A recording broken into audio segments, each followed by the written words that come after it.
We never fixed it to have the right meeting number. Good cut. Thank you. Welcome, everybody. I guess I haven't really chaired. We didn't really figure out who was going to chair this one, so I haven't yet. So maybe I'll just go ahead and welcome everyone to sixth Eden Chief Delegate meeting. We are doing these live, so we will be sure to share this around, join, comment.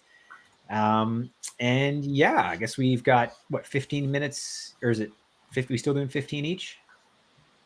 Yes. Work. Yeah. Actually, can you put the YouTube link in the private chat so I can put it up there? Yeah.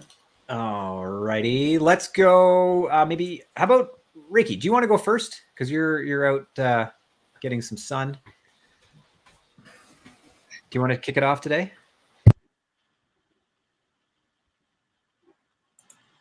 Maybe not. Oh, you're back. Am I back now? Maybe best I don't go first because my internet's getting sorted right now and I should have better internet in about 5 minutes. So maybe I'll send it to someone else and then I can go second. Okay. Then Jesse. Take it away. All right. Take it off. Hey, everyone. Hope everyone's had a great week. So I'm going to use my time to talk about progress we've made on the NTT plan, or the Civil Protection Plan.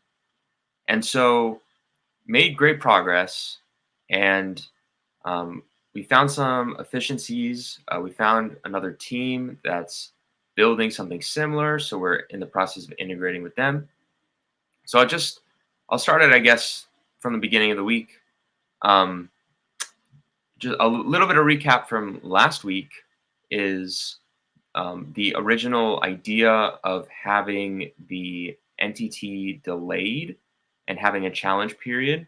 I believe we have consensus that is no longer necessary because we have the dispute resolution system, which anyone can file a dispute against someone, and if that someone is quote unquote guilty, then they lose their Eden account.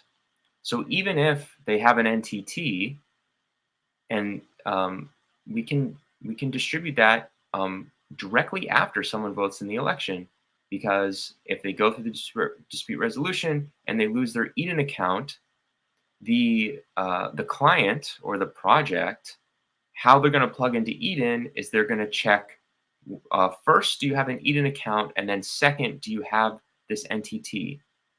And so if you don't have an Eden account, that's going to fail. So that simplifies a lot of things from the technical side. So, okay, so that's that. Now, so we're really looking at two things now. So we need to figure out how to distribute an NTT when someone votes in the election, and we need to make sure that the system is not captured. And in order to do that, we want to have it so each election group has a supermajority, a 2/3 plus 1 majority of members who already have an NTT. So members who've already been civil checked versus members who don't. So the new members coming in. And so those are the two things. So start with the first thing. Sajit and Mo of the Eden community have been working for months on an NFT, NTT reputation system for Eden. And they are very close, or they may already have it, to have the functionality of distributing an NTT on an election. Amazing. We have a team already doing this. Javier and I had a meeting with them earlier this week. We're going to be meeting with them on Monday to check some of the code to see where they're at. So that's awesome. I think that can be done by the next election. So the goal here is by the next election. There's not a lot of super benefits of joining Eden yet, so we want to get this done in the next election. Everyone who votes will get an NTT. Okay, so that's the first thing. Now, this sorting concern is a bit more complicated. There's two ways to go about it. One, we can modify the sorting or sortition contract that sorts people during an election. I've learned that smart contracts are inherently not random, and this smart contract is random. And so modifying it is complicated and costly and risky. So if there is an alternative out there, which I believe there is, I personally, in terms of making design decisions and risk reward trade-offs, I think we should go with this alternative. And the alternative is to essentially rate limit inductions. So the goal is, so what do we want? What do we want to happen? We want that the number of inductions represent a 2/3 plus 1 minority of estimated election participants that have an NTT. I hope that made sense. And Chris is looking at me like that doesn't make sense. So I'll try to say it again. So we want to first estimate, okay, how many election participants are we going to have that have already been civil checked? Whatever that number is, we want to limit the number of new inductions coming in that represents a 2/3 plus 1 minority of that number. Just so I can understand, you mean the number of new members is less than basically, so it's like it's less than 1/3. It's like 1/3 minus 1. Yes, less than 1/3. 1/3 minus 1. Okay, yeah. Okay. So that's the outcome that we want. We want more per election room. We want more participants that already have an NTT versus those who don't for election capture concerns. Okay, so that's what we want. And we can get that with rate limiting inductions. And so the idea is you're only allowed to make an induction if you have an NTT. And there's and there's also a global limit. So we have this global limit. You can only make inductions if you have an NTT. And to add an extra layer of safety, one of the witnesses must be an elected L1 delegate. And I believe that I recognize the risk of the random chance of if we're not going to modify this sortition contract, then there's a random chance that you may have an election room with not the distribution that we want. But I believe that if we do the things I just said, it minimizes the risk enough, and the cost benefit analysis works out in that scenario. So these are the two things. I believe, with talking with Javier, that it's much simpler to change things in the induction process in the sortition contract. And our goal is to have it already by next election, and at least the NTT by next election.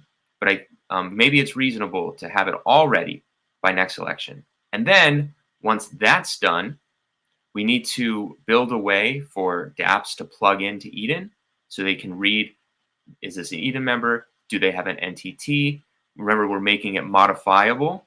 So maybe the dApp can say you need 2 NTTs. By the way, one minor change we want to do that we haven't really talked about is if you're in an election, you vote in that first round, you get an NTT. You vote in that second round, you get another NTT. So we're going to do 2 NTTs per election. And so the client or the dApp can completely decide however they want of how hard civil protected. So they can say, I want 2 NTTs per election. I mean, that's kind of pretty rough, but at least maybe 1 NTT in 2 consecutive elections or 3 consecutive elections. Okay. So one of the feedback that we're getting from clients out there or potential clients out there is that I don't want to have my users wait 3 months for an election. What I just described with you have to have an NTT to make an induction. That is using some of the civil protection that we're getting from the induction, and we're transferring that in the induction process. So therefore, the induction now is more civil protected than what it is now. And so we can also issue an entity there that's weaker. So we tell the client it's weaker than the entity you get from going the election, but it could serve certain use cases like free NFT drops, for example. We're still rate limiting the total amount of inductions. So if you're an artist and you've got 200 community members right now, they can't all get authenticated. Some of them are going to have to wait 3 months, but not all of them. So it's better than what we originally were thinking. So it doesn't completely solve, because we always need to balance these things. Doesn't completely solve the free NFT drop people's concern, but it makes it a little bit better. So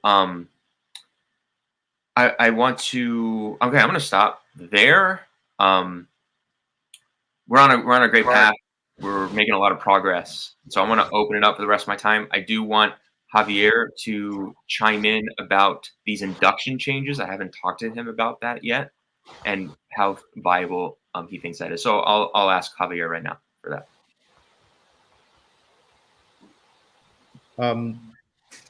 Yeah, so, well, first of all, with the project that Sashit's been working on with Mo and that group, I think it was really useful to talk to them.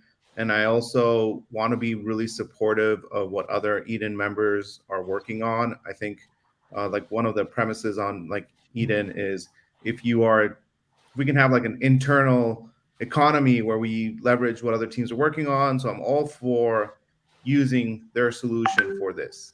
I think that we should first look towards within the community to source work we need done, and I'm super I'm glad that we got to talk to them.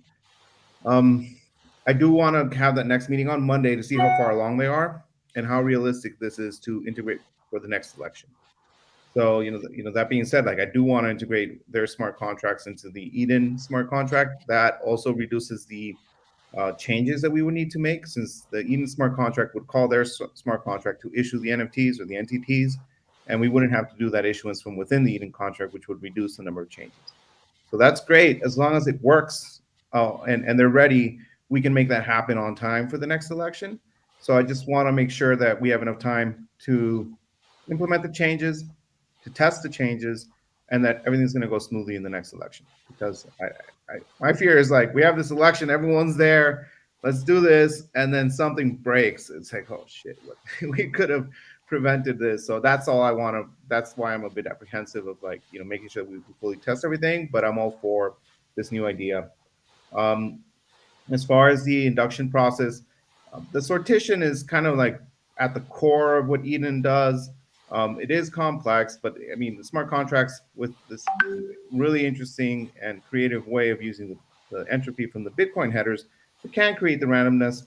I just don't want to modify that if it's not necessary. We can find alternatives. So we propose this rate limit idea, basically having avoiding like 3 new members, onboarding 100 new members, and they're all bots, and all of a sudden we have this kind of like influx of new members we can't control.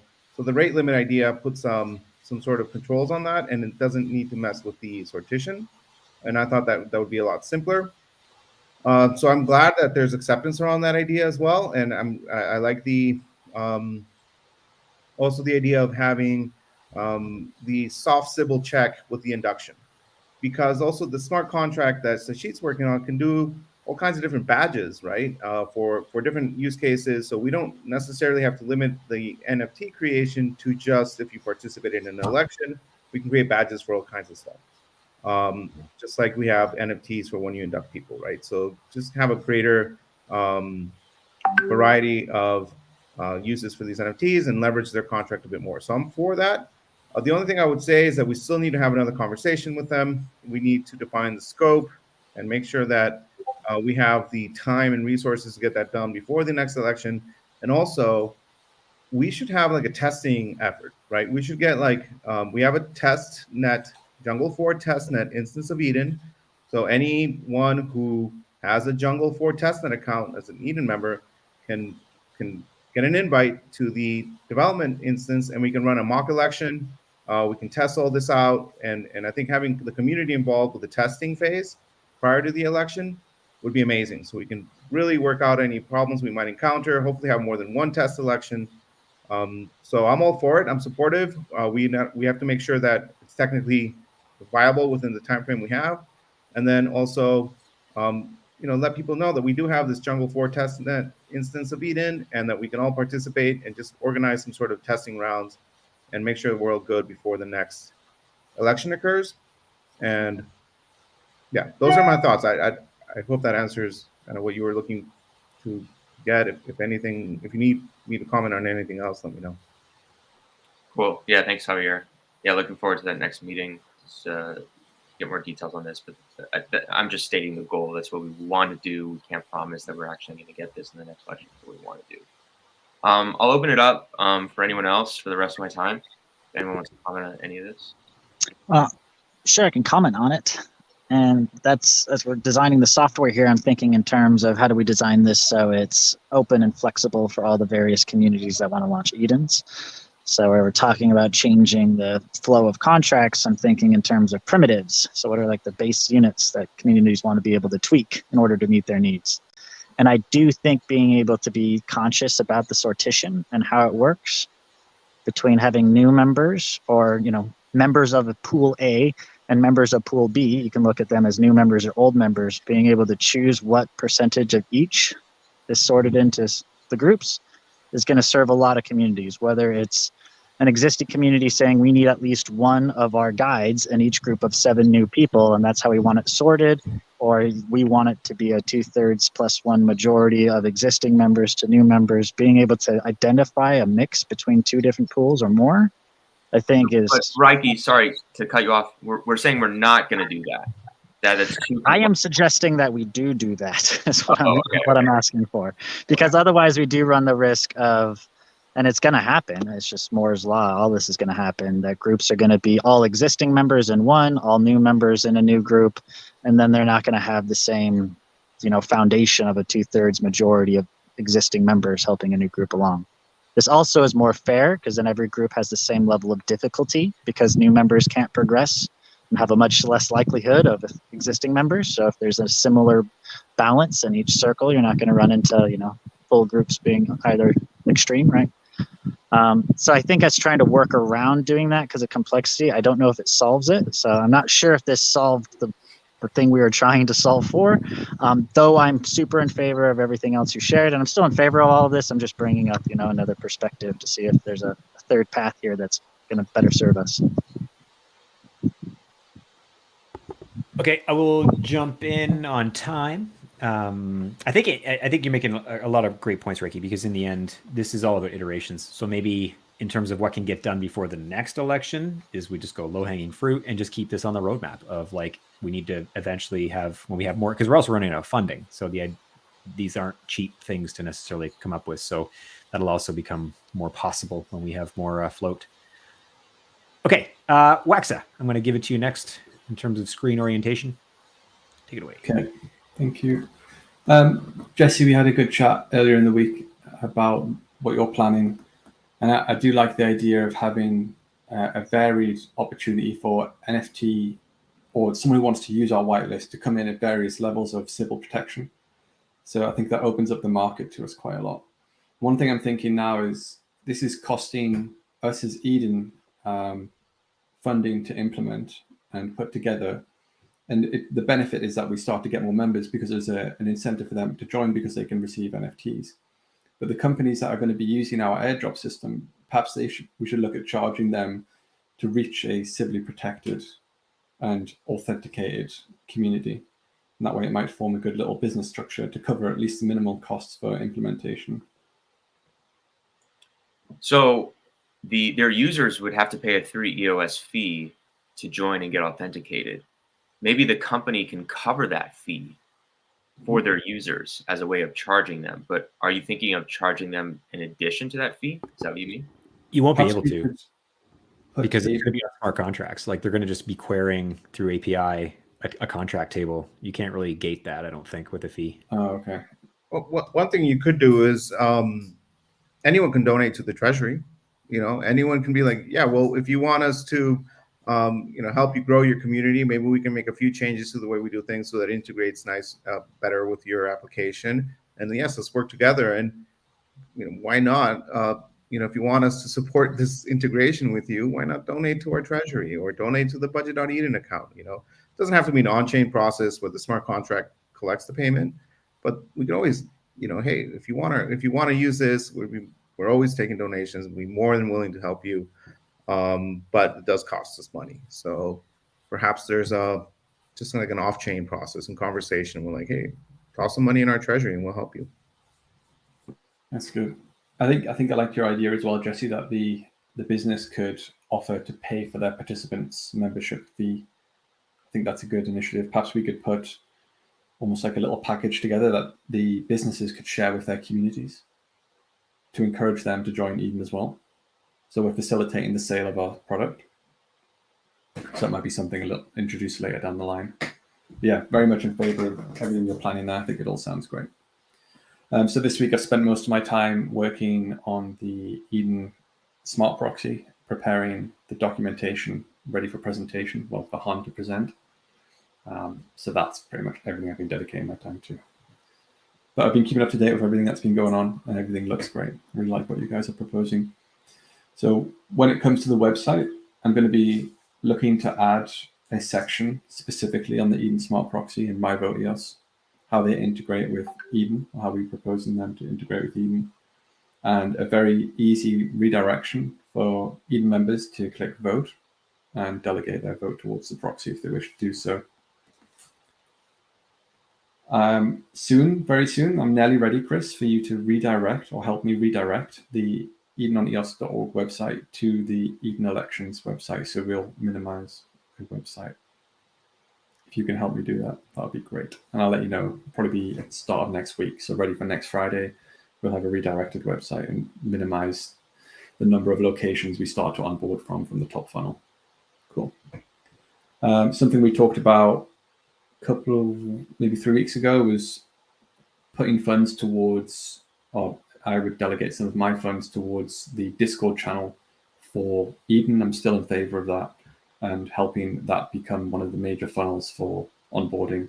However, I'm wondering now if that is a slight conflict of interest with regards to what Luca's been preparing with Telegram and the implementation there of, and how what Luca's preparing could be more of an onboarding direction. So using Telegram as a more primary platform. That comes with its own issues, but Telegram has recently been updated, and that it does help with finding messages and navigating the platform. So if anyone has any thoughts on that, that would be great to hear.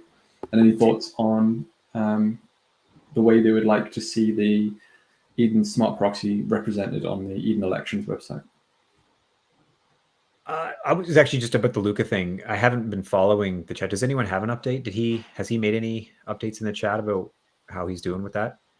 I asked him for documentation, and he said he doesn't have it yet, but it's coming soon. He's still working on it. Yeah. Okay.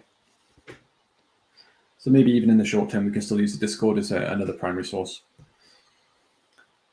Any opinions on how they would like to see the Eden Smart Proxy represented on the main Eden website?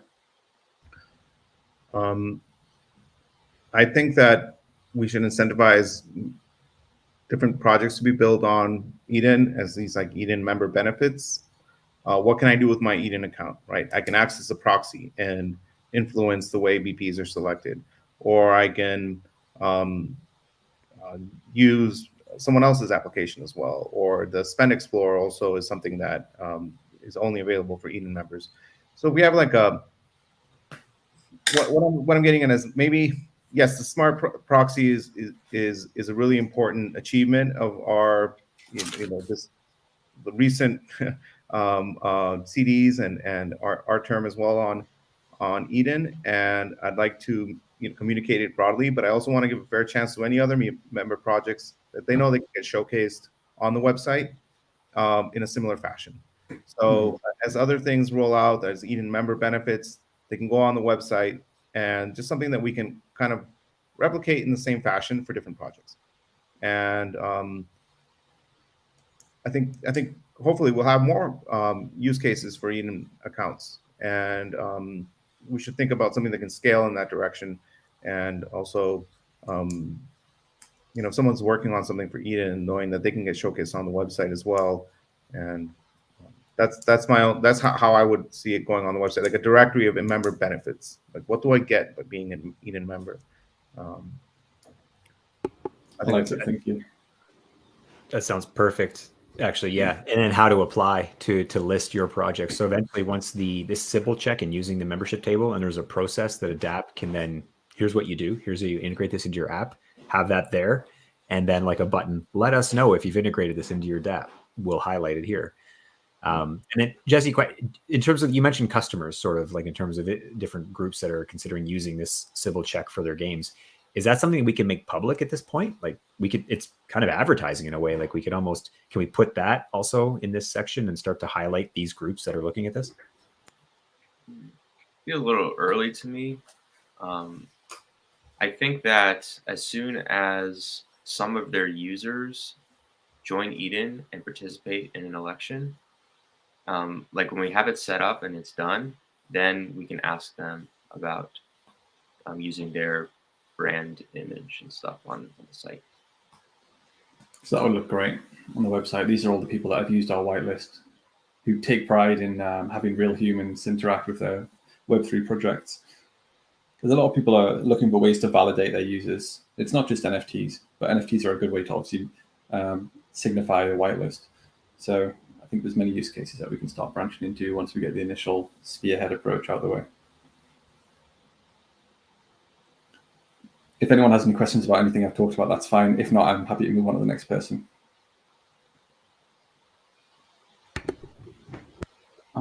Just a comment weaving some of the other stuff we've been talking about having the DAOs within Eden as well.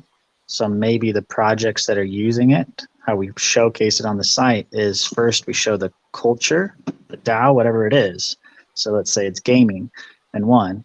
So then there's a DAO behind that gaming, category that people can join and be a part of. So as they join to be a Eden member, they're like, yep, I'm really into gaming. And then under gaming, we show all the projects. And then it's also kind of part of the mandate of that gaming DAO to go out and reach out to gaming projects and bring more of them in or whatever, right?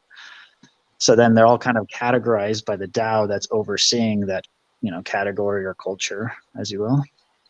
And that showed up on the site. So both it's answering the question for members of why do I want to be a member? Well, I can join this community of people, gamers or artists or whatever, right? Yeah, I like that, Ricky. That's good. Awesome. Okay, with that, maybe we'll move. So I'll just go across the screen and then I'll go down to you, Reiki, and Javier. You can go last today. So reset my timer. I guess, let's see. What do I want to talk about? So much going on. I think I really like, this idea of Eden focusing on something and like having a unified focus to have us all point in the same direction. It seems to me we have one very awesome focus with what you're working on, Jesse, and Javier, and like Sachit and Mo, in terms of this NFT Sybil utility tool that Eden can provide that is an unarguably solid use case. And it brings different ecosystem communities together. Like it's a good way to grow membership. Like it just seems it checks all the boxes, and it's something people are working on, they're passionate about. So I think that's awesome. So that's, I think, a great thing that we can point to when people ask, what are you working on and what are you doing? What point is Eden? Like, who cares? That question we get all the time. Why does Eden deserve more money from the treasury, for example, from the EOS network treasury? And I think this is a pretty nice answer to point to. So that's awesome. And then, so where I'm going with that, the next thing, I think the other thing we should consider as part of our mandate is governance, and specifically its governance on the EOS blockchain itself.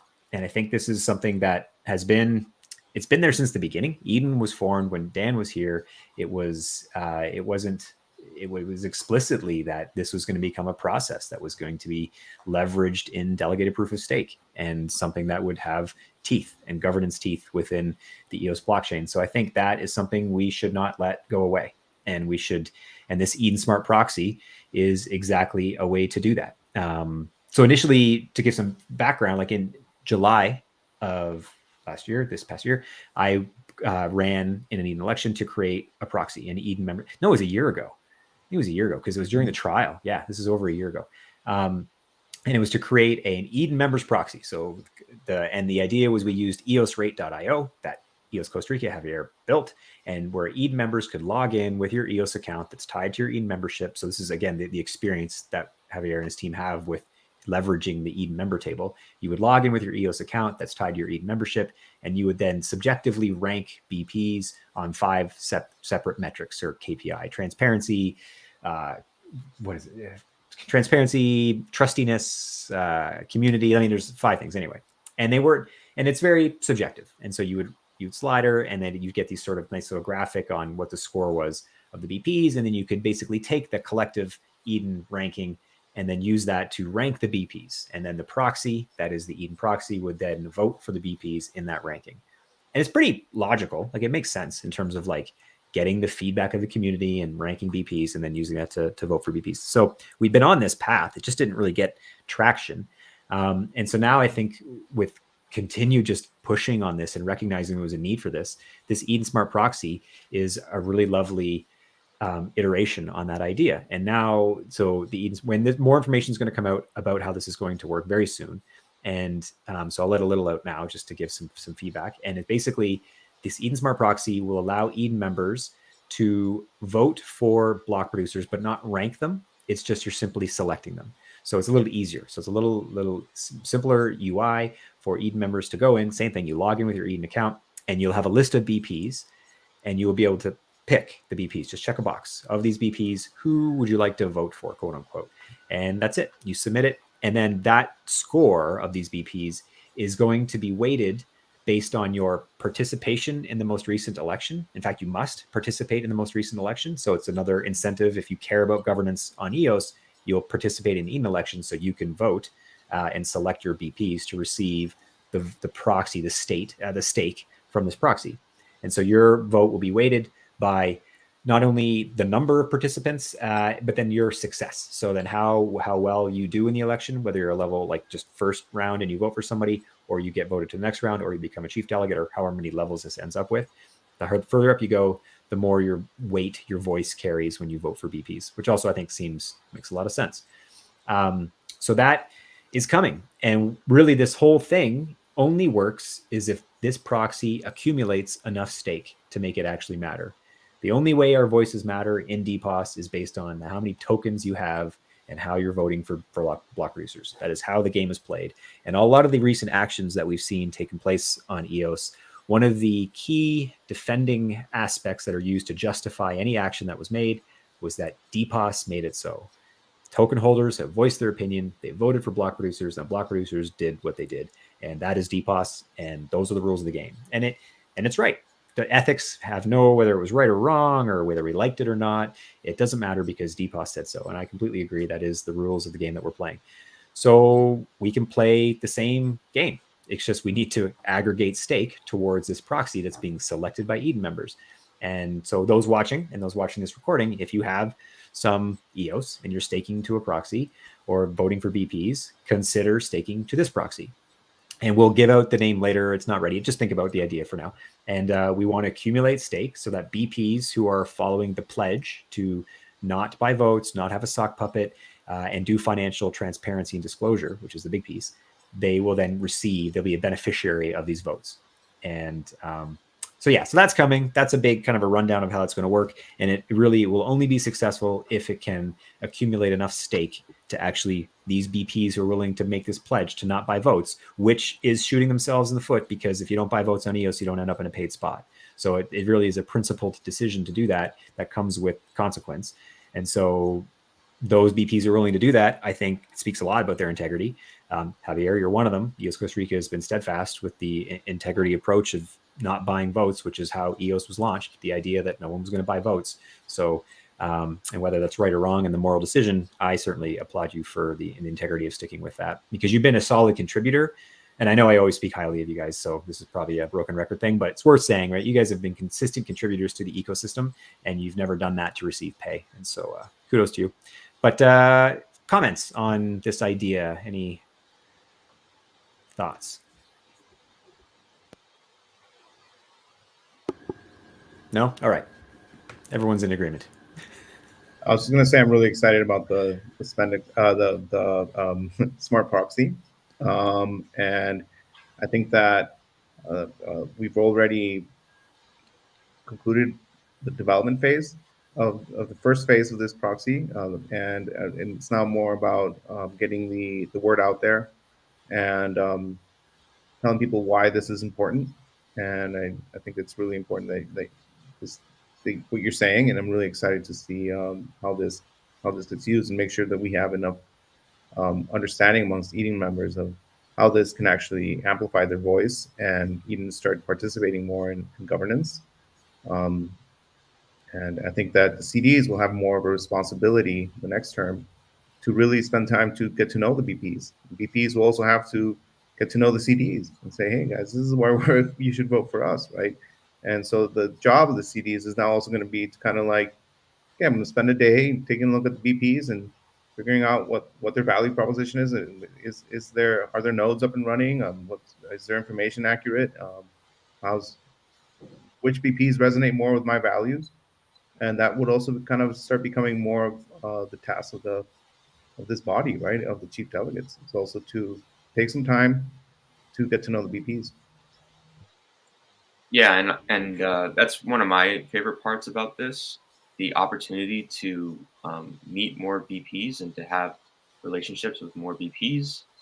There are great BPs that already do that, like EOS Nation and EOS USA, and Attic Lab is active on Twitter. Not all BPs are like out there on social media, though. They're not all like media-driven BPs. But even if you're not, now you have an incentive to talk to at least the chief delegates, and so I think it's great. I think it's great for the BPs to interact more with the community. Can I propose an evolution to our meetings here where we invite one BP on each week to show up as an equal member, so they also get 15 minutes to talk about whatever they want to talk about as well? And then throughout the year, the community can get to know all the different BPs as we just talk about. Yeah, I think that could be really powerful, and it'll expand the conversation. They can bring in what's really relevant for them.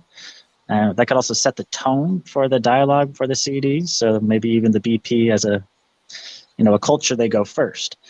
So they could talk about what's really alive for them, what they're focused on, what their needs are, because then we can really start talking and interacting with the community. And then that can, guide the rest of the conversation on what we find relevant, right? That is a fantastic idea. And it does, that's a really, really good idea.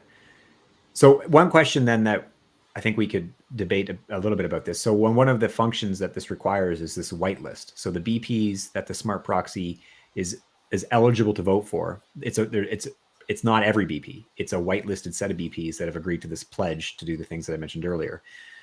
So one of the questions is, in order for this to be successful, in my view, Eden needs to be a global Eden. It's not just about this Genesis English-speaking Eden. How do we integrate the other global Edens into this? Firstly, they need to exist. So they're not formalized yet. But I feel like this My Vote EOS is this org, this DAO that's going to do that whitelisting function.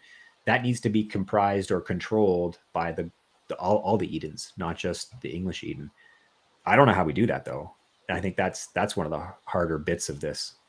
So to me, it's more of a technical challenge for Javier than a non-technical challenge. From the non-technical side, what we would do is the Chinese, the Koreans, and the Spanish-speaking EOS community members would elect a bilingual chief delegate to interact with the English chief delegates.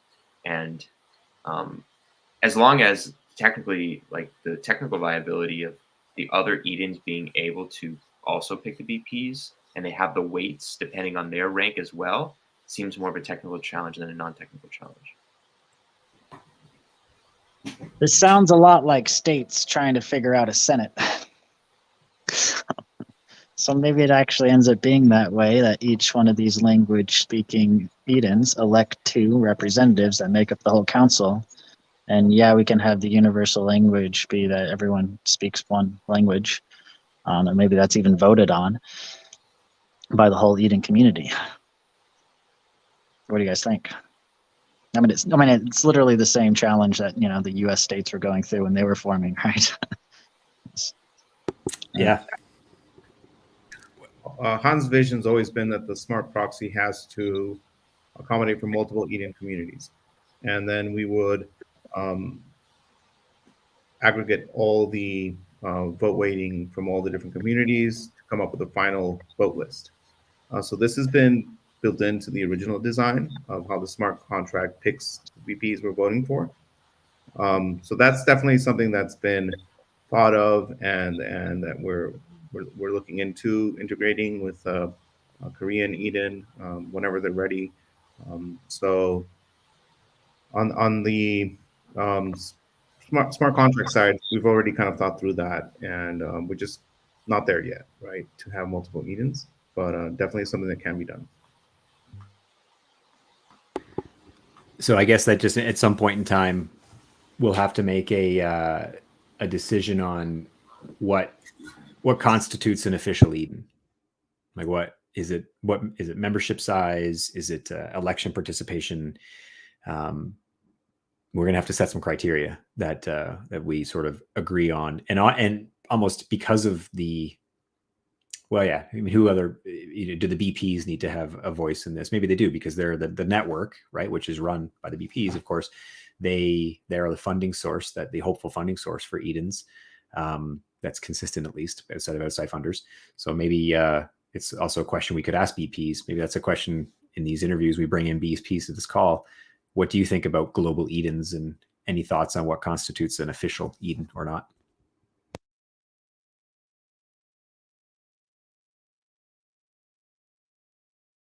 But okay, with that, I'm happy to relinquish minute 12 of my time, and I will go around the circle. And now, Reiki, I will pass it to you, good sir. Yeah, great conversation today. I do think we're all coming into sort of alignment. So I've also heard that feedback that it's like, okay, what is the point of Eden? But I do see it's very much, I like the inward focusing currently happening, where we're looking at the EOS community, seeing what the challenges are within it that we could start solving. So in governance, etc. Something I'm currently been prototyping with more the last week is the outward focus. What brings completely new people that aren't currently in blockchain or crypto or any of this stuff at all into Eden? Like, why do other people out there really care? And I'm just trying to really, stay present in that interface. So I'll can show you guys a little bit. This is part of our view here at it's a 120-acre campus, where part of what we're prototyping here is taking all of our, this is just giving you a little idea. It's fall, so it's not as beautiful, but it's got a lot of these huge, oak trees everywhere and big lake in the center of it. This is maybe a 10th of how big the lake is. Probably not even that, maybe a 20th. There's a bunch of cabins that way on here. So we can have a couple hundred people is what we're aiming for in the summer capacity for us to go through kind of incubators for how all these tools we've been playing with. So how Eden, for example, works for them to set up a different type of, little micro community or village, etc. So we're kind of having an incubator for taking all of the tools, Eden being kind of at the heart of that, because Eden, I think, is the central governance framework for communities to show up and say, okay, who amongst us is going to help, deliver the strategy that we're all trying to achieve together? That's essentially what the Eden process does. Is it's this, you all get it, so I don't need to explain it. So I see that as being kind of central to all these communities that are forming and helping them understand why all these Web3 tools matter to begin with. And then they set up their own little Eden. They pool their resources together to have a treasury that's actually connected to a Wyoming DAO, which then owns all of the land. So when they're pooling their money together to buy land together, they're doing that through a Wyoming DAO LLC on top of the Eden process. So now the Eden process is really real. The CDs who are running that are now, the signatories on the treasury, if you will, right? So that's the interface that I'm playing with most. Last weekend, we had an event here, brought in about 50 people, did a production, and we started the process of bringing a community together. So now I'm really interested in, because I'm part of the Eden process, like how quickly can I bring this community into like an Eden on their own, where That's the piece I want to unlock. So it's bringing completely new people into the, EOS Antelope ecosystem that weren't there before. They're coming in because they're joining all of these tools. They're interested in building a new economy, and this incubator is helping them through that. I'll pause there because that was a lot. So am I making sense? Thoughts, questions? Yeah. Yeah. How do you envision actually executing the elections? Because in the More Legal Animals book, there's definitely non-technical ways to do that. Have you thought about these things? Yeah, absolutely. It's less interesting for me to do it non-technically because technically is the reason, well, not the reason. Part of the reason why I'm doing it is because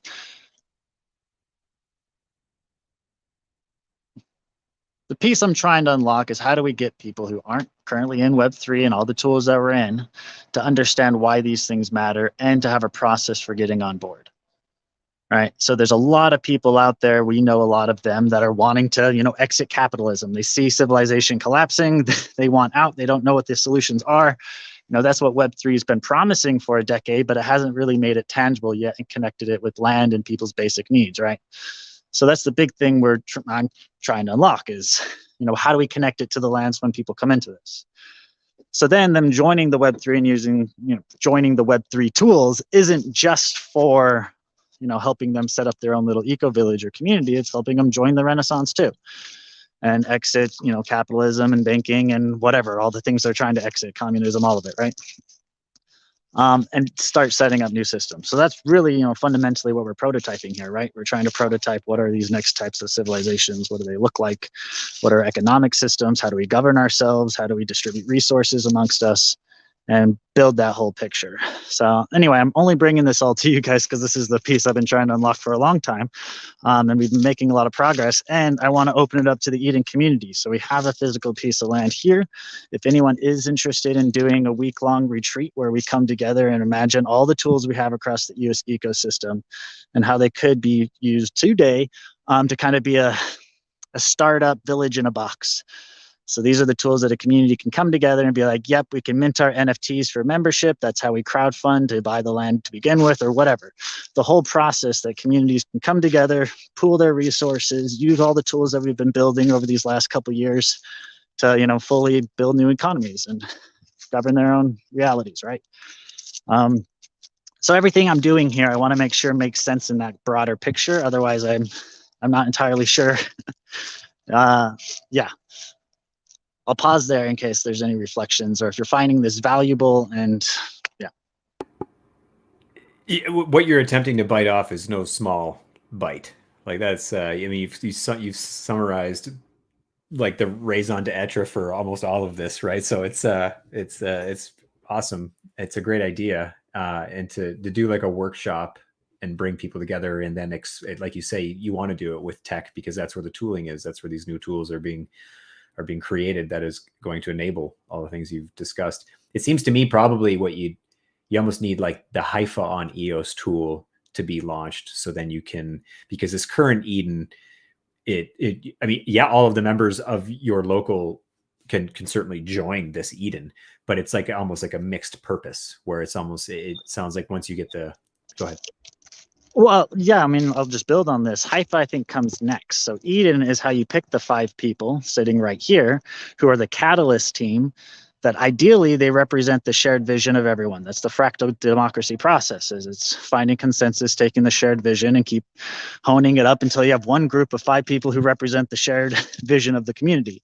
Then they're the ones who go and set up a Haifa DAO or whatever. There's a lot of tools across EOS.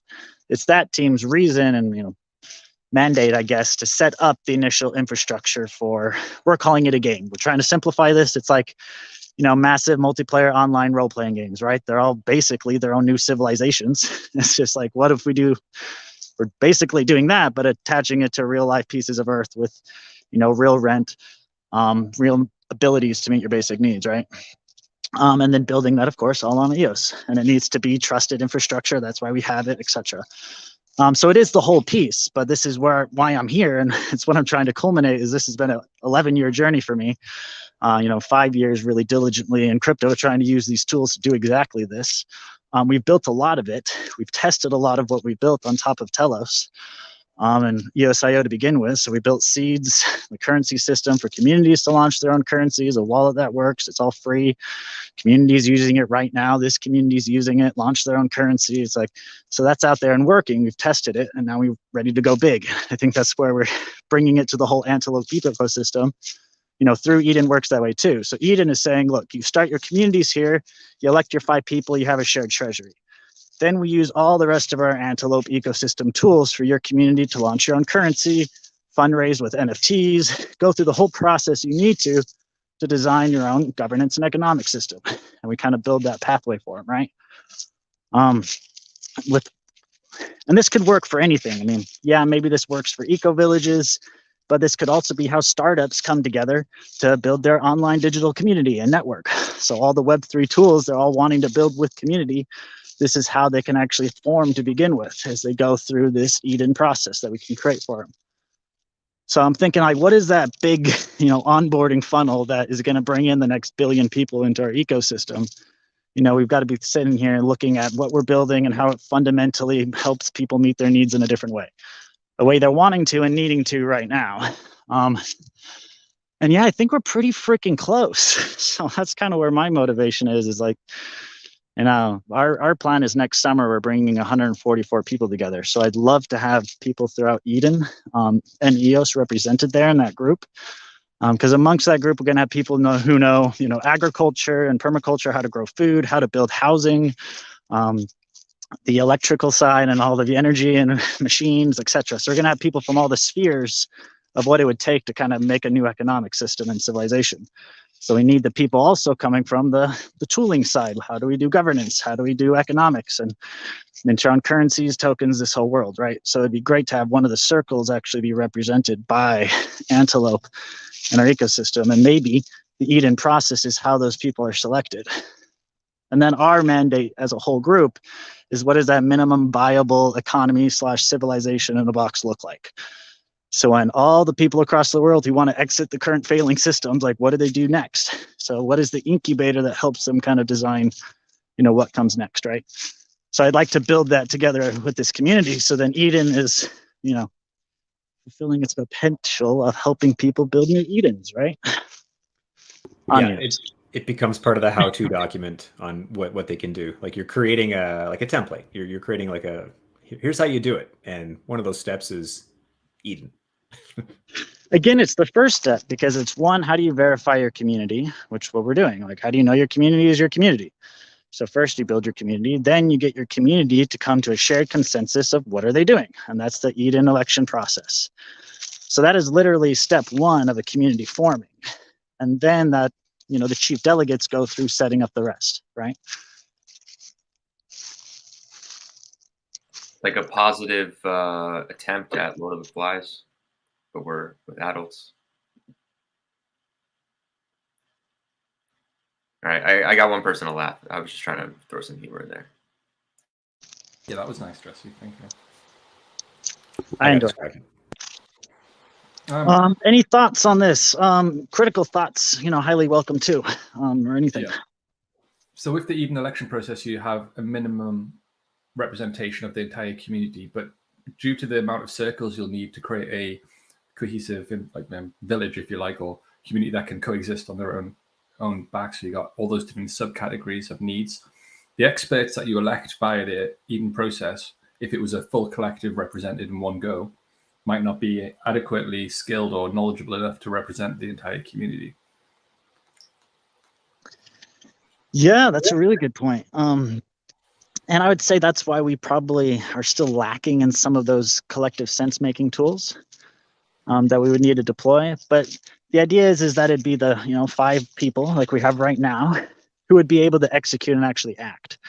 Because a group of 120 people, they can't. So how do you best pull their ideas together, make a small enough group that can make progress and actually make shit happen? What about running Eden election per category of necessity? Then all those leaders come together and run in an election process, and you're more likely to get a greater coverage. Yeah, definitely, especially if you're pulling a large number of people. So maybe first, this is where it pulls in with the independent national convention and what the independents are doing, because that is a huge body of people who say we don't want to be part of this two-party system, we want to exit. So if we offered them a template like this that says, great, we have a process that you guys can pull together your representation in a fractal democracy way, and then we give them the template that this helps them then go and design their new economic and governance systems and kind of exit in a really practical way and demonstrate a new type of governance system, which is what they want to do. That could be a really powerful story and another way of bringing people in on this journey. Yeah, that independent thing. I think I still owe probably a more holistic update, because that got moved to April basically. So that's still happening. But it's just more time to build up momentum around it. Yeah. Another thing you could do is just have the individual groups do an Eden process based on their topic of interest, and then form a central governance party out of every one of those electorates. So you don't have another election process. You just have however many subcategories you have represented.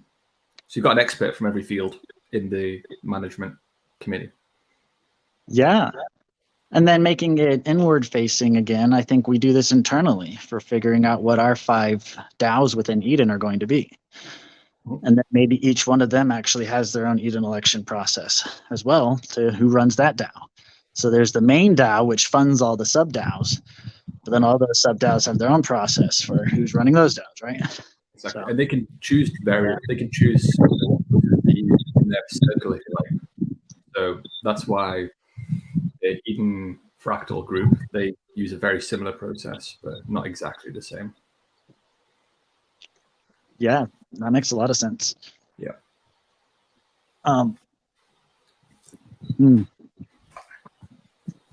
Any other thoughts, feedback on the meta arc, and if we're headed in the right direction together? Well, I think it sounds amazing. I think it's a very ambitious task. Like, this is a big monumental thing you're doing, and incredibly important. So I think it's on the right track. I mean, in the end, I think it's when you bring this community together and you want to use the Eden process, that first step, like you say, it's where does that happen? Because if it is on chain, if that's the goal, is that first step is on chain, that becomes difficult. Just as Javier can speak to, like, there's a lot of infrastructure and that goes into that first, which is why I was thinking the Haifa tool eventually is going to allow for this process to be baked into their tool. Yeah, and it might have to wait till that moment. Yeah, I mean, whatever moment is it, they're ready for it now. So if we could do it next week, and that'd be great. But yeah, because we're using the DAO right now to govern our community. But I want to do one, and this is the other thing we need to unlock, is like,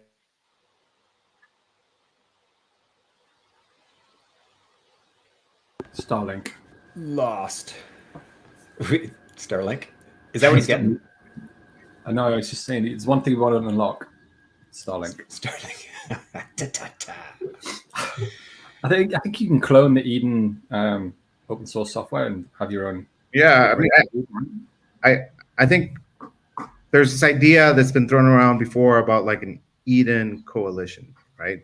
So we're Eden on EOS. We have the treasury with native EOS tokens that and our focus is on EOS, the network, and improving it and making it successful for all EOS token holders, right? That's our kind of mandate here. But the Eden software can be used by multiple Eden communities for different things. It could be a school that's picking their, how they're going to run the school. It could be a condominium or gated community that's trying to pick how we're going to administer this. It could be so many different things, right? And I mean, I think there should be kind of also like this idea of an Eden coalition, very similar to the Antelope coalition. We're like, right, well, we've got Eden Korea, we've got this independent national convention that might want to leverage the software we have, and how do we have this kind of overarching coalition that can help reduce the costs in running the infrastructure, the friction to get a new instance of Eden running? How can we add new features? Or if we do introduce changes like what we're proposing now, that resonates with other communities too, and it's not going to block them for something they want to do. So I mean, I think eventually, like, this group or at least the different head chief delegates perhaps could like form part of this coalition and try and steer which way we want to take the software. I think that the handoff from Fractally was really like, here you guys go, take it, run it. And that was like, holy shit, we got to figure this out. Now, if we can have more documentation, more scripts, automate that process, make sure that it's less risky, less costly, less time consuming to do, and then we can invite other communities to run their own Eden instance for whatever it is their objectives are, right? So I think, our focus is mostly EOS, but we can't lose sight of that larger picture where this software can definitely empower so many other communities in so many different ways that we can't really all think of right now. So yeah, I mean, if we have another instance of Eden, like the Korean Eden, well, how do we collaborate? How do we, don't have these two code bases go off in totally different directions? How can we help each other? And if someone else is interested in running Eden, well, the existing communities can somehow guide them and facilitate the process. And also having the idea of having multiple teams running the software makes every other team more resilient. We've got more dev teams, more DevOps people, more people familiar with the code base. I know that EOS Respect, for example, is using the same code base as well. Like all these different instances can eventually somehow collaborate, right? And I think that's something we need to keep in mind. I think it means that the development circle and how you want to run that kind of transcends. It's not attached to one Eden. It's attached to all iterations of all Edens that are ever going to be created. So it transcends. It's the same circle and it just moves around. And there might be compartments within that circle that might be specifically to Eden on EOS, for example, if needed. But at the moment, you're the only guys editing the code. You're the only ones developing. So if another iteration of Eden wanted to be implemented, they would have to come to you. So rather than create a new entity, just use what already exists in the circle that gets properly developed as we progress. And it's attached that circle to every Eden that gets recreated. So it's the first thing they have, because they're going to need that as an essential component the same way we do for, continuation in any form. So I think that's a good way to look at it. Yeah. I mean, right now we're the team that's been working on the code base, but I've always been open about saying we need more dev teams and we should have more dev teams available, more people familiar with the code. We can have second opinions, people double check, peer reviews of what we're doing. Maybe some people have, I think having multiple teams that can develop on Eden is the way to go. We're more resilient, we're more decentralized. So yeah, I'm all for, not having just one team running the code, even though I'm on those teams, right? But yeah, all those teams could be under one circle. So you could have your team in the dev circle, another team in the dev circle. Well, yeah. Multiple teams under one dev circle. On multiple things, like, hey, we're going to focus on this feature. That other team's going to build this other feature, and we can move faster. And you can, and because you work together in community, you can collaborate, and you can just make those decisions on prioritization, etc. So if you have a cost estimate, like here's what we're going to charge to run the infrastructure, and it's open to anyone else who wants to submit a proposal or their offer. We didn't get any.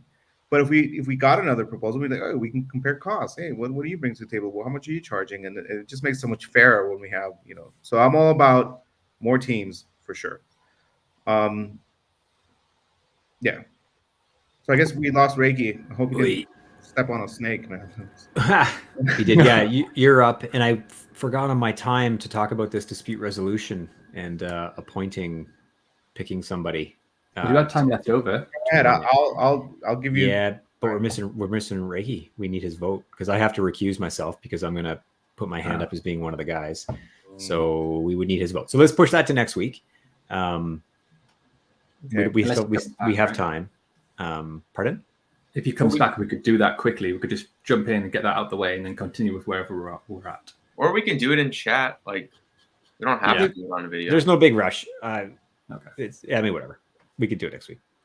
I don't think it much matters. Anyway, we could start maybe even before then. Jesse, you were doing some research as to who the individual was. So maybe we can start that conversation even in advance of making it official and actually attempting it. Because that's the only person I can think we'd try to boot at this rate anyway. So Javier, give it to you. Ricky's back, however.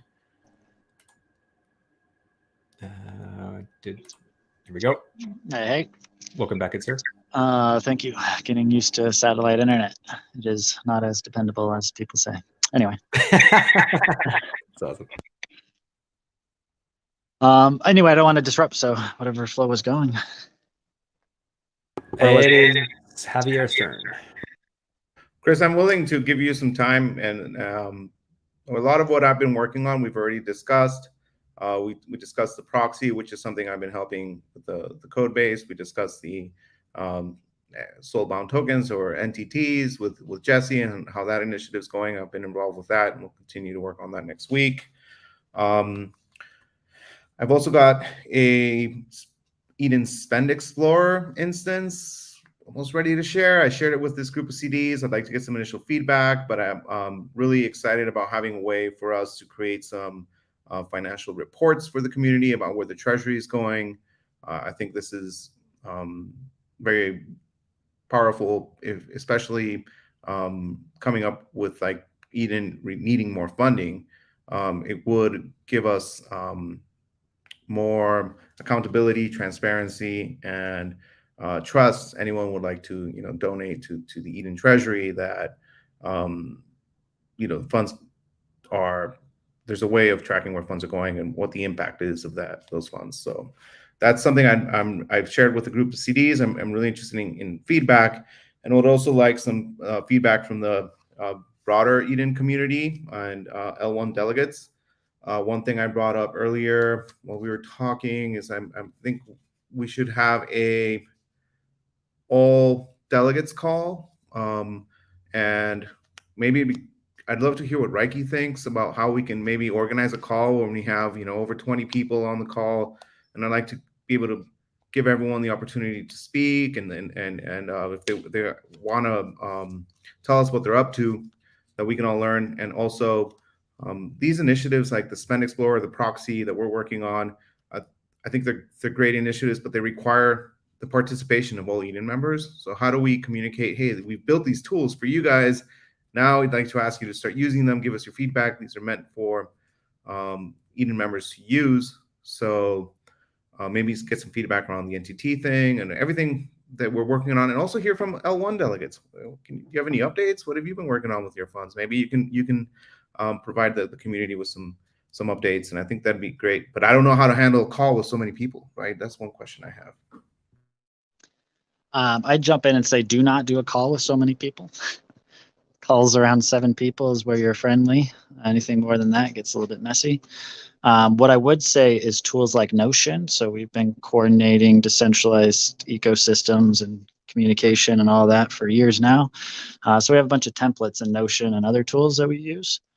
So I'd be happy of exploring setting up a basic, collaboration coordination environment, so that people can have Kanban boards and projects that they're collaborating on and show progress and all that stuff. So it's kind of like an interactive command base, but you can do it in Notion. It doesn't have to be decentralized to begin with, right? So I'm happy offering that. It's probably the next step if you really want to get the community collaborating. Like having one call with a lot of folks, there'll be a lot of noise, but it'll just waste a lot of time. In my opinion, that's just very biased there. Yeah. Or maybe sorry, go ahead. I was just gonna say we had 20. We put up a poll in the season 4 chat, and there was 11 people responded. There was the attempt to do the call yesterday, so obviously we didn't really fall through. So there would be 20 people in total if we did L1 and CDs. Yeah. Jesse, did you want to pitch in? Chime in? Yeah. We've been thinking of ways in the Eden Fractal how to handle large calls. And I think some of the best ideas coming out of that is in advance, use a tool like Consortium, where you have 5-minute segments. So you can say, kind of like how we do this call, right? The CDs are going to get X amount of minutes, and then the L1s could sign up for 5-minute slots in advance. And then so you can plan the call like that, I think is one way to do it. Well, yeah, that sounds like a good idea. And maybe if we have like a group of speakers, and then everyone can just listen in. So if you want to tell us what you're up to, if you have something to say to the group, then sign up, and then we'll allow you to speak. But not everyone's talking at the same time. We can kind of have different topics and maybe break it up to more than one call if necessary. You definitely need a moderator. So you need one moderator for sure. I think this could set a precedent for other terms as well, because we're always going to have different levels of delegates. And I think that at least, periodically there has to be more communication. I'm sure there's things like other people are doing that others could be helpful for, and they could complement what they're doing. Maybe, people aren't aware of what everyone's doing, and they could find ways to collaborate more efficiently. So I do like this idea of a town hall, but we have to figure out how to manage it and what the best way is, and maybe other terms can follow suit if they agree. I like that idea of that as well. Sounds good. I changed my stance at the beginning. If it's a sense-making call, I love it. And I love the idea of doing one with the other layer ones. If it's a decision-making call and like getting stuff done call, I was not in favor. So never mind. Hearing the purpose of it, yeah. The other way of doing it, if it's going to be just 21 people, you can break it up into 3 groups and do 3 groups of 7. And then you can have that 7 have a nice deep roundtable, synthesize what they, came to, and then share it with the whole at the end. That's always really powerful, because then at the end recording is just the synthesis of those 3 deep groups. And then that whole recording can be shared with the community as a synthesis of the sense making that happened on that call. That's exactly the fractally process. So you go in a breakout Awesome. room. Okay, great. Yeah. We're reinventing the wheel here then. Yeah, that's what Eden's been based on. Small groups make decisions, come to decisions, and it's just more natural for them to talk to each other that way. So we should definitely leverage that, keep that going. The last thing I would mention around the remove member action and some of the changes we're proposing is that we do have a testnet instance of Eden. I think I've said this before already on this call, but I just want to reiterate that, perhaps L1 delegates or other Eden members would like to participate in testing some of these actions. Maybe someone can volunteer to get kicked out of Eden on the testnet, and we'll put them through that process or something like that, right?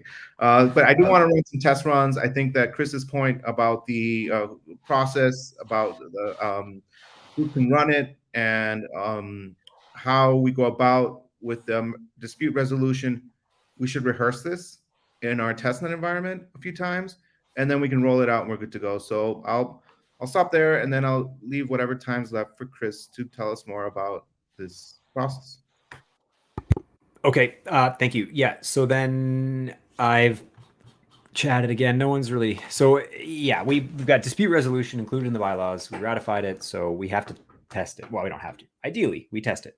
So there's the on-chain part of that, which is what you just mentioned. So certainly, yes, we should test that piece. But then there's just the soft part of it, which is all of what is in that document, which is now in our bylaws, which is this process, which none of it is basically on chain other than the bond piece, or like putting a deposit down for the complaint. So, so basically we need to appoint a lead as chief delegates. Like, it's almost like a new circle. Essentially, there's this now, I don't know what we want to call it. I think in the bylaws, we say there's the bond.eden account that gets created, and someone needs to be on the active account. Maybe we don't call it collateral.eden. Might be a better name.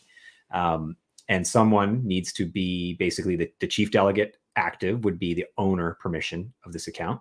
But we need an individual or group of individuals to then have the active permission. Sorry, did I say that right? The owner permission on the account would be our active. Yeah. And whoever we appoint would be the active. And they would then, even though there's a minimal on-chain piece of this, at least that would be the point of that. So I've reached out to the Eden, our private members chat, a week. Let's see, the first post I did was on November 8th, asking, okay, here's the bylaws. Anybody would like to take this circle lead position? And then I put my hand up saying that I would volunteer to do it, only because I was so intimately involved with writing it. So I kind of understood what I was in my head, but we need to test it because I know I made mistakes. So after that conversation, when I put that post up, we did get some feedback. And one of the feedback pieces that it's good. Like Mo basically said that he would like, instead of asking for a circle lead, that the chief delegates create the circle, ask members interested to freely join by an X date, allow the members who have joined the circle then submit to themselves to nominate others within the circle for the following roles, which would be lead, secretary, coordinator, participants. And then with all the members as willing participants, the circle would have defined number of total participants and to stay open to those who want to join. It's a great idea. It's just that's a lot of bureaucracy leading into testing.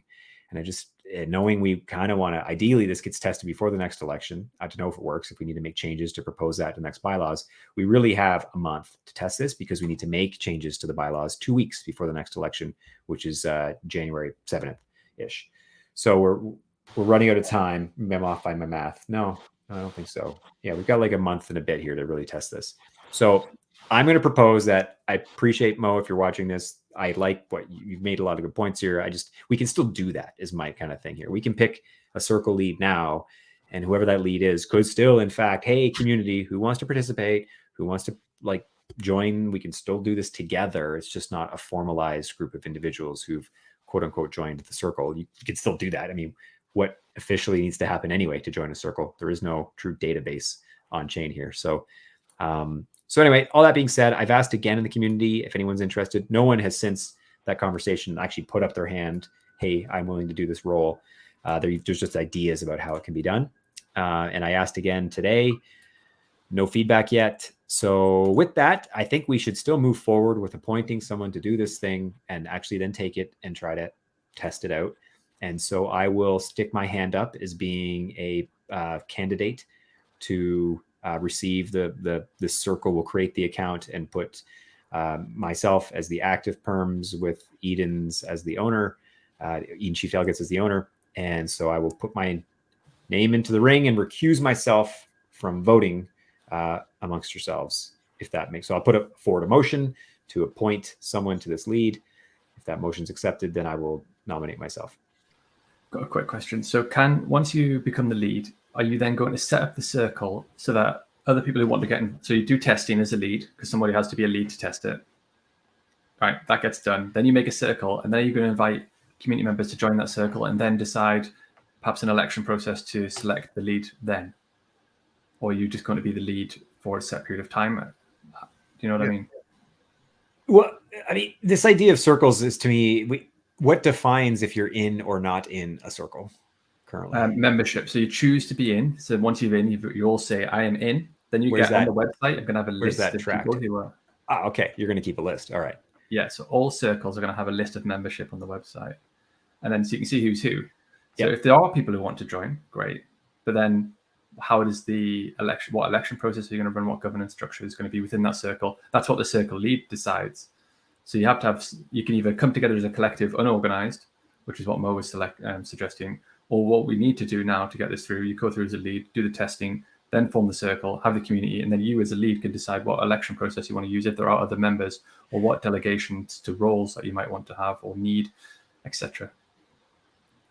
I mean, yeah, if you look at the bylaws, the way it's worded, we don't need a team to do this. Okay. Yes, we can totally have a team. I'm not trying to say I'd like to do everything. I'm just saying in general, all this lead as it's written in the bylaws, which we can change the wording, all they're doing is basically facilitating this thing. They make no decisions about how guilty someone is or not. They just kind of run the randomization of the level 1 delegates. They try to coordinate people and keep in touch. Are you going to vote or not? Like, are you going to be a juror or not?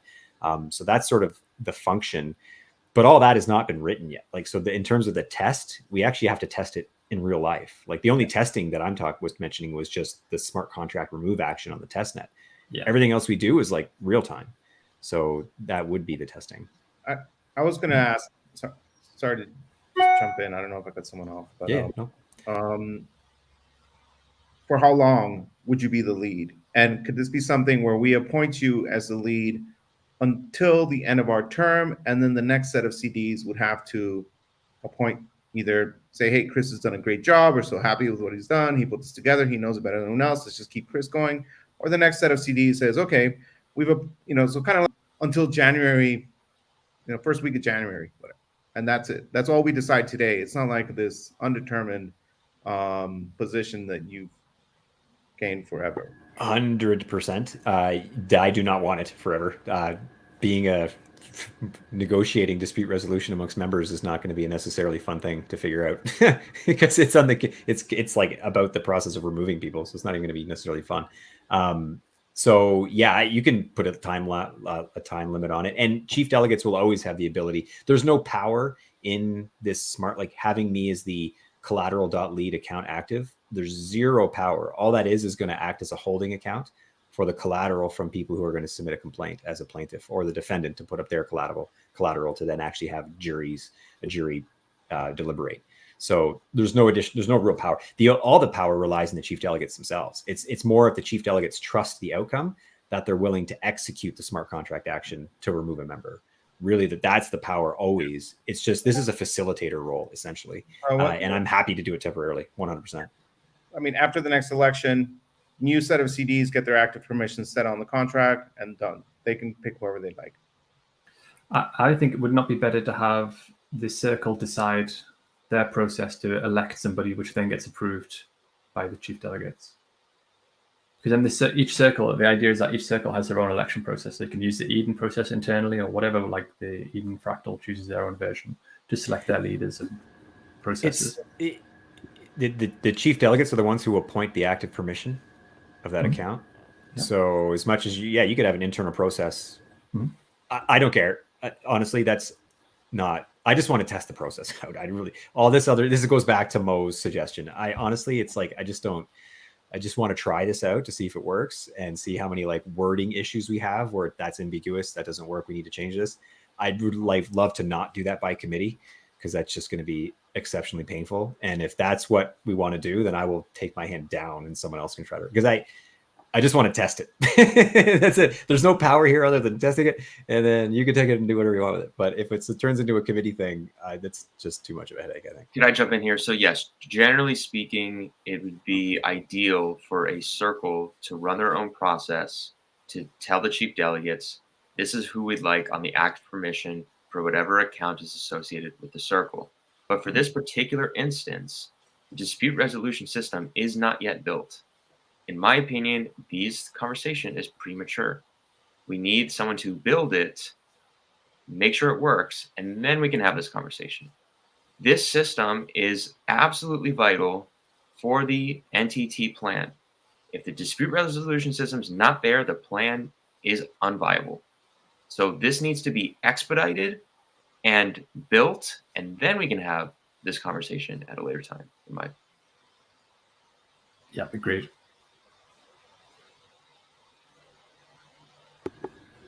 Yeah, I mean, I don't want it forever. This is not a power thing. Trust me. I just to be really clear. Now you can't get rid of it, Chris. It's yours. Yeah, really. Yeah, you don't want it forever, but you're stuck. All right. So, I mean, I think are we ready to vote and come to an agreement? There's no vote. I don't see the need to do it. Yeah, we need to at least, because in the bylaws it says that there would be an appointed lead to the circle, so we should follow that convention slightly, and so you would officially. All in favor of putting Chris as the lead of this circle? Say aye. Okay, 5 out of 5. There you go. It's done. Perfect. 4-4. I don't care. Okay, thank you for humoring me, and so Mo, if you're listening, and Wax, at your point, I think. Yes, we should. This is an important thing to remove members, so it shouldn't be taken lightly, and it should be a group of people who want to make this happen. But this is easier. I'm willing, Chris, to help you test this, and I'm available. We should set up a time next week. Anyone else from any community, we can post it. Yeah, go ahead. Jungle 4 accounts is what we would need to test this. It's already deployed on Jungle 4. Remove member action. So if you guys don't have a Jungle 4 testnet account, I can help you set one up. And I don't have one. Once you've got the Jungle 4 testnet account, all I need is a key, a public key, and I can do the account. I can set up the account for you. A public key of a real account? No. You generate a new public key, and then I can create an account on EOS mainnet. No, on Jungle 4. Anchor. Just use Anchor to generate a set of keys. Or we can take this. Yeah, I can help you set up a Jungle 4 testnet account. I can help them get it running. Don't send me any private keys, only public keys in the non-existing accounts. And then we can do the induction process, because we need to get Eden members on Jungle 4, right? So I need to invite you now into the Jungle 4 Eden. Now you're a full Eden member. We don't have to do the whole induction prod ceremony, I mean, we can, but I just go to a key generator and give you the public key from there. Exactly. Active and owner keys. I'll invite you. I can create the account, invite you to the Jungle testnet, and then we can run this dispute resolution test on Jungle testnet. I'd love that because I want to test everything before the election. We can set a mock election date. So this needs to happen ASAP. So like next week, let's set up a time. We also need to test the NFT or NTT part on Jungle. So this would be important for everything that we're working on, Jesse. Okay, awesome. I'm definitely able and willing to assist. And we could probably get a couple more Eden members to help test this out too, which is what we need, right?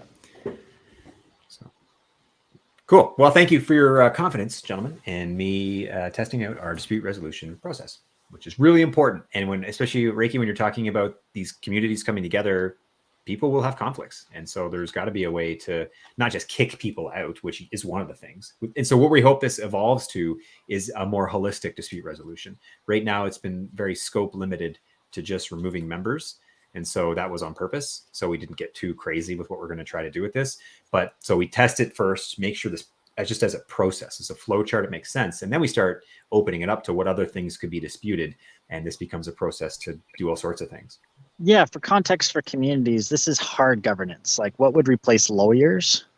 Not what replaces all the soft governance community practice that, humans should deal with. So this is really like the edge cases that forms the foundation that really people feel like, yep, I'm happy pooling $150,000, or I'm happy selling my house and putting the equity into a shared organization because these dispute resolution processes exist.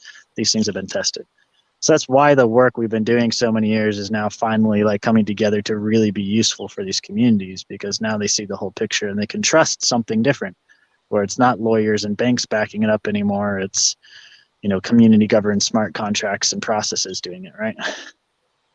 So you all know this, but anyway, yeah. Wicked. And I think where this eventually goes, by the way, too, in terms of this process, I mentioned there's only one piece that's really on chain, and that's the actual, there will be I assume that a member's name will be put in, a submission will be, a transaction will be put forward to remove a member, and then the CDs will have to basically sign that with their control, right? Because they need to approve the removal member. That's the only part that's on chain.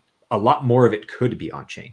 We can do the voting that's on chain. We can start hashing some of like the documents to IPFS that ends up on chain. Like, so the whole process could have much more on chain aspects. It would need to be built, and there's no point in building something until we know that the process actually is good and bulletproof, and then we can build it. So that's down the road. Well, not that far, because Hytha brings a lot of pieces that makes this much more a complete ecosystem. So it brings a lot more on chain. True that. Yeah. Lots of builders, biddlers during the bear market. Awesome. Okay. Well, I think that's, in terms of time, we've gone a little long here, but any final parting last words, comments before we? That's perfect. We're at 90 minutes. I think this is what we're going for. So, yeah. Thanks for a great call, everyone. Everyone's making really good progress.